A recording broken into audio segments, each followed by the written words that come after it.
Hey everyone, I thought y'all might at this time be in need of a little feel-good video.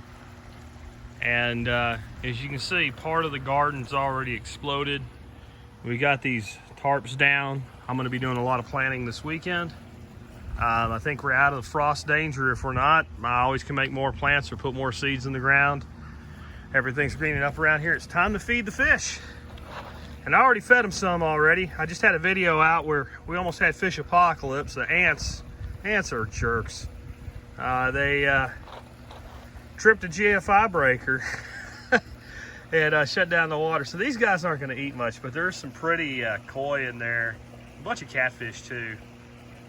So they've already had their fill, but I just thought this might be, I know when I need a break at the end of the day or in the morning, if I wanna start my day off right, I come out here to this pond and some of my other ponds, and I just kind of hang out and tell you, I really believe in keeping your immune system up right now. So I am not drinking hardly at all right now. This is my first drink since last weekend, and I'm just gonna have one drink today, a little rum and seltzer, and I'm enjoying my evening.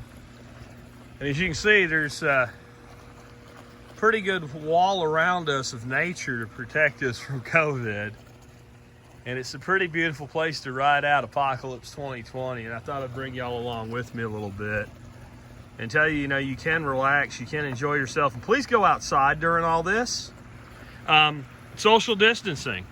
Well, if you live in the same house with somebody, you can be next to them outside. Don't go hanging out in the streets or nothing like that if you're on lockdown in your area. But go out in your backyard. Go take a walk somewhere where you can. Get outside, get in the sun when the sun comes out, and enjoy your day. We're going to take a walk here together. We're going to go over to the other smaller Miyagi pond, because even though there's not fish in there, ain't as easy to see. Actually, we're going to go to the Steel Pond first. If it was the Beverly Hillbillies, maybe we could go to the Cement Pond. This one looks really full because I'm adding water to it right now due to that catastrophe, but I thought maybe you'd like to see these guys here. Let me balance my drink, and let's see if these guys are a little bit more interested in eating. I fed them too before I got to do this, so I don't know how hungry they are. I wonder if Mr. Catfish or Three will come show themselves. There's some nice channel cats in here too. But this is one of my security systems. It's emotional security, and I ain't gonna eat these goldfish and koi, but trust me, there's plenty of fish to eat in here. You're about to see some of them. Before we go see the really aggressive feeders, let's go see the ones sometimes I forget about and don't feed. This system over here, this is all my shrimp tanks back here. If y'all have never seen this, you can look up my Property Walks playlist and my Aquatics playlist, and you can get a good view of everything if you're new to the channel.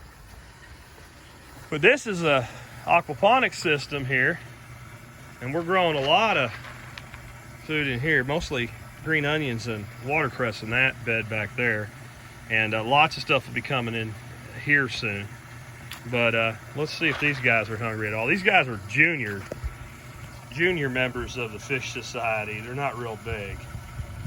These are just in here just as a nutrient source. There's a few catfish in there too, and hopefully these goldfish will grow fast enough that those catfish won't get big enough to eat them. I'll have to feed them again, because the channel cats don't really like to eat this time of day in this pond, because there's not that much, they have to come up and be pretty vulnerable, especially when I'm here talking. So I'll give them just a quarter handful more feed and we'll walk off. I'm gonna go feed the aggressive fish.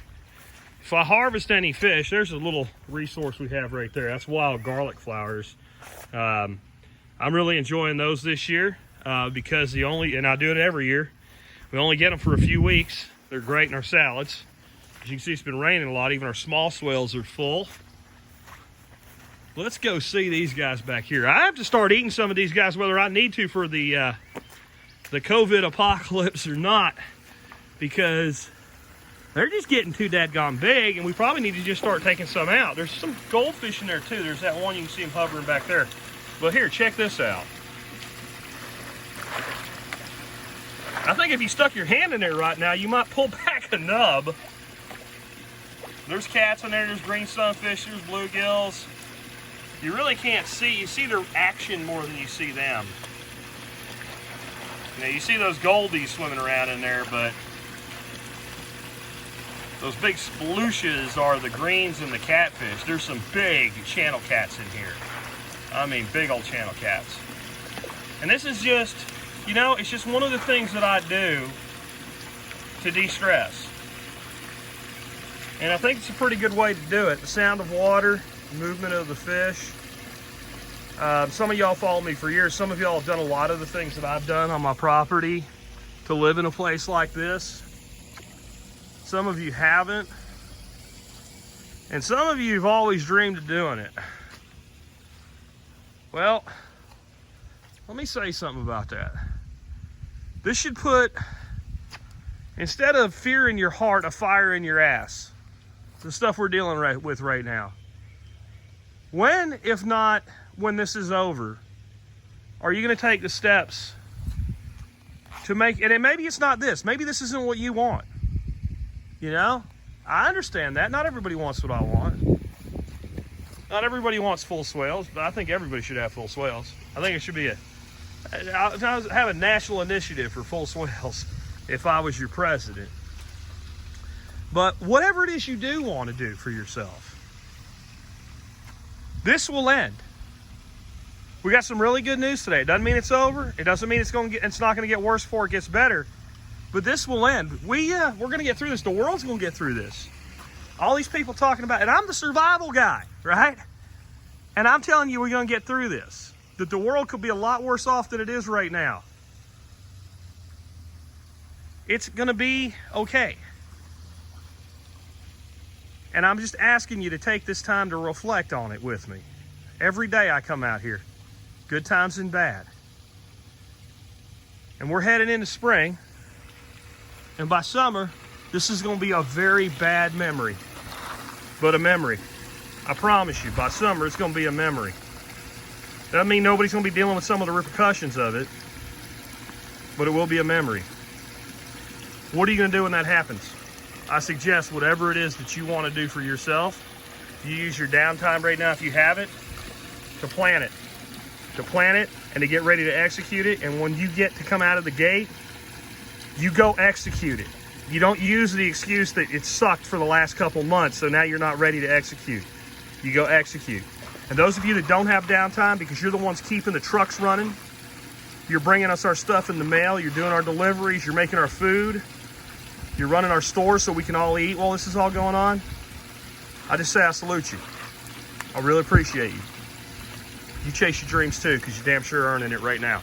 We'll catch up with you guys later, and I promise you, this too shall pass.